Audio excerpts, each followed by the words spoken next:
मेरो दृष्टिमा इमानदारीपूर्वक देशलाई निकास दिन चाहेको हो भने 12 बुँदे सहमति जुन छ त्यसलाई अक्षरश पालना गरेपछि मात्रै देशले निकास पाउँछ जस्तो मलाई लाग्दछ। र मेरो विचारमा माओवादीहरूले जबसम्म लचिलो हुँदैनन्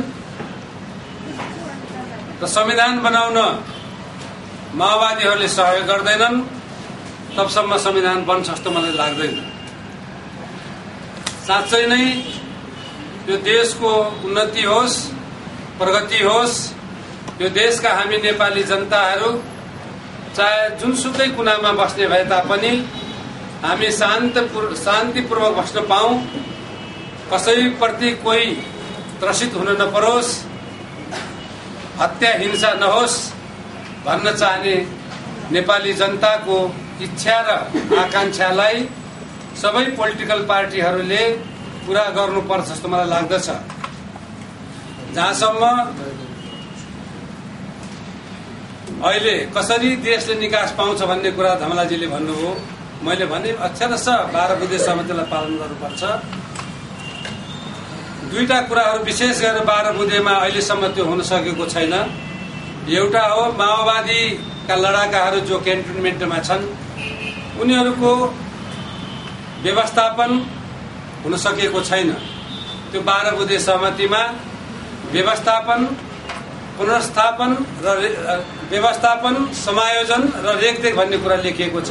वार्ता समितिका साथीहरू जो हुनुहुन्थ्यो हिजो, उहाँहरूले केही सहमति गर्नुभएको छ, त्यस्तो गोप्य दस्तावेज केही छ भने त्यो जनताको सामु आउनु पर्यो। होइन छैन र तपाईँहरू केही समझदारी भएको थियो भने त्यो कुरालाई सबैले टेक्नु पर्यो, मान्नु पर्यो। र दोस्रो कुरा, जुन माओवादीले सम्पत्ति कब्जा गरेका छन्, सबै पोलिटिकल पार्टीका साथीहरूको, समाजसेवीहरूको, बुद्धिजीवीहरूको सम्पत्ति फिर्ता हुनुपर्दछ, माओवादीले सम्पत्ति फिर्ता गर्नुपर्दछ र शहीद माओवादीबाट हत्या गरिएका चाहे जुनसुकै पार्टीका साथीहरू किन नहुन् अथवा तटस्थ बुद्धिजीवीहरू, समाजसेवीहरू, विद्यार्थी, पत्रकार जोसुकै होस्, उनीहरूलाई तुरन्त सरकारले शहीद घोषणा गर्नुपर्दछ र उचित क्षतिपूर्ति पनि दिनुपर्दछ। त्यस्तै गरेर माओवादीले द्वन्द्वकालमा र अहिले पनि जुन घरहरू ब्लास्ट गरेका छन्, लुटपाट गरेका छन्, त्यसको सम्पत्ति क्षतिपूर्ति पाउनु पर्दछ, सरकारले दिनु पर्दछ र भूतपूर्व सेनाका, पुलिस प्रहरीका, सशस्त्र प्रहरीका जवानदेखि अफसरसम्म माओवादीको हत्या हिंसाका कारण घरमा प्रेसर दिएर, दबाब दिएर जुन आफ्नो रोजगारी छोड्न बाध्य भए, तिनीहरूलाई सरकारले पुनर्बहाली गर्नुपर्छ भन्ने मेरो मान्यता छ। र जहाँसम्म पार्टीको महाधिवेशनको कुरा छ, साथीहरू, नेपाली कांग्रेसभित्र धेरै साथीहरू हामी छौं।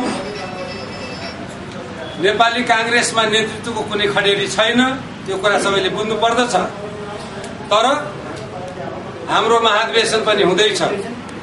महाधिवेशनमा हाम्रो विधानले, नेपाली कांग्रेसको विधानले महाधिवेशनको प्रतिनिधि भइसकेपछि जुनसुकै पदमा लड्ने अधिकार दिएको हुनाले अब को लड्ने, को नलड्ने भन्ने कुरा अहिले स्पष्ट रूपमा सबैको आइसकेको छैन। दुईजना साथीहरूले, सुशील कोइरालाजी र शेरबहादुरजीले आफ्नो उम्मेदवारी घोषणा गर्नुभएको छ सभापतिका निम्ति, अरू साथीहरूले घोषणा गर्नुभएको छैन। जहाँसम्म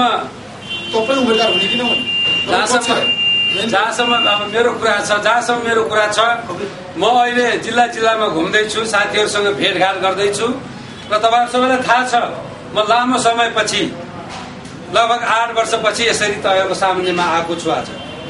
र तपाईहरु आफै विचार गर्नुस्, एउटा गुमनाम जिन्दगी बिताइरहेको व्यक्तिको सम्पर्क सम्बन्ध कति होला, कति जुर्यो होला त्यो तपाईहरुले मूल्याङ्कन लेखाजोखा गर्न सक्नुहुन्छ। तैपनि नेपाली कांग्रेसमा मात्र होइन, नेपालको प्रजातान्त्रिक आन्दोलनमा जुन मेरो योगदान छ, जुन मेरो बलिदान छ, जुन मेरो पसिना र खुन भएको छ यो नेपालको राजनीतिमा प्रजातन्त्र ल्याउनको लागि, लोकतान्त्रिक गणतन्त्रलाई ल्याउनको लागि, त्यसकारणले मैले उम्मेदवार दिन्छु भन्दा पनि अत्युक्ति नहोला। तर अहिले मैले घोषणा गरिसकेको छैन। जबसम्म मैले आफ्ना सबै साथीहरूसँग छलफल गरिसक्दैन, जिल्ला जिल्लामा गएर साथीहरूको मनस्थिति बुझ्दैन, तबसम्म मैले घोषणा गर्ने भन्ने सम्भावना छैन। होइन, सम्भावना भन्ने कुरा पछिको कुरा हो। सम्भावनालाई त इन्कार गर्न सकिन्न। मेरो महाधिवेशनको प्रतिनिधि म छु, महासमितिको सदस्य छु, केन्द्रीय समितिको सदस्य भएको कारणले म स्वतः महासमितिको सदस्य, महाधिवेशन प्रतिनिधि छु र मैले सभापतिमा लड्ने मेरो अधिकार छ। तर मैले भने नि, मेरो जिल्ला जिल्लामा घुम्दैछु। अब मेरो जिल्ला जिल्लामा घुमाएपछि साथीहरूसँग जो मसँग जसले मलाई सहयोग 18 दिन, मेरा 18 दिनहरूमा जुन साथीहरूले मलाई सहयोग गर्नुभएको छ, उहाँहरूले मलाई सहयोग गरिराख्नु भएको छ। तर अरू साथीहरू जो नयाँ आउनु भएको छ, विद्यार्थीबाट कांग्रेसको राजनीतिमा आउनु भएको छ, तरुण दलबाट आउनु भएको छ, अन्य पार्टीहरूबाट आउनु भएको छ र मेरो ग्याप जुन भएको छ त्यसलाई, त्यो क्षतिलाई बेहोर्नको लागि म जिल्ला जिल्लामा घुम्दैछु, इन्टरेक्सन गर्दैछु र साथीहरूको चाहना र जनताको भावनालाई बुझेर मात्र मैले निर्णय गर्ने तपाईहरुको समक्ष अब के भन्नु, तपाईहरुको समक्ष यही कुरा राख्न चाहन्छु र केही तपाईहरुको जिज्ञासा अब सरकारको बारे विकल्प माधवमा नेपालको खोज्नुपर्छ, राष्ट्रिय सहमति सरकार बनाउनुपर्छ भनेर तपाई कांग्रेसको नेता के भन्नुहुन्छ? अनि अहिले विकल्प खोज्ने बेला भएको छैन। माधव कुमार नेपालजी नै नै यो सरकारको, यो देशको जुन नेतृत्व गर्नुभएको छ सरकारको, उहाँको कन्टिन्युएसन हुनुपर्छ।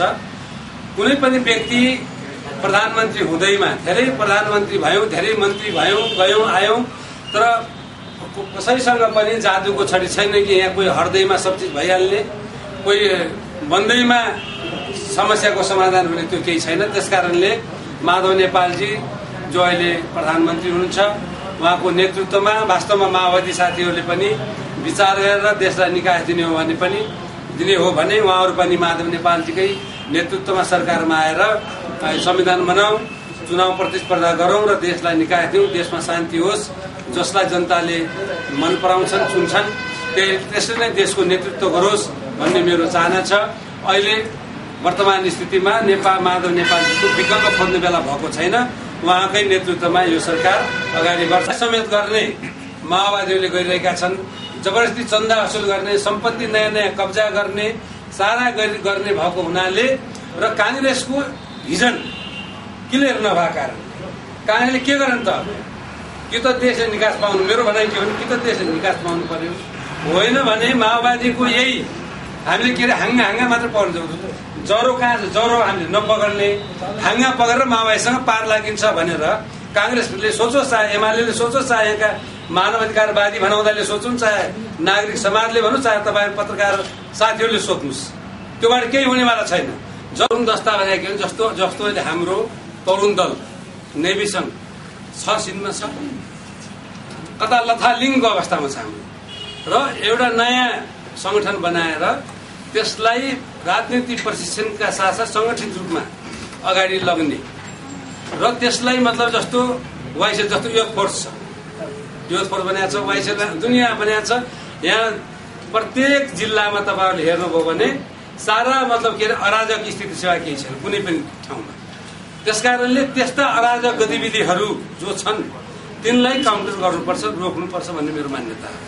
र हाम्रो तरुण मेरो सोचाइको तरुण दस्ता, मैले भने कसैको लुटमार गर्ने, कसैको सम्पत्ति जफ्त गर्ने, कसैलाई जिस्क्याउने, कसैलाई केही गर्ने, लुटमार गर्ने, ठग्ने, ठेक्कापट्टामा इन्भल्भ हुने होइन।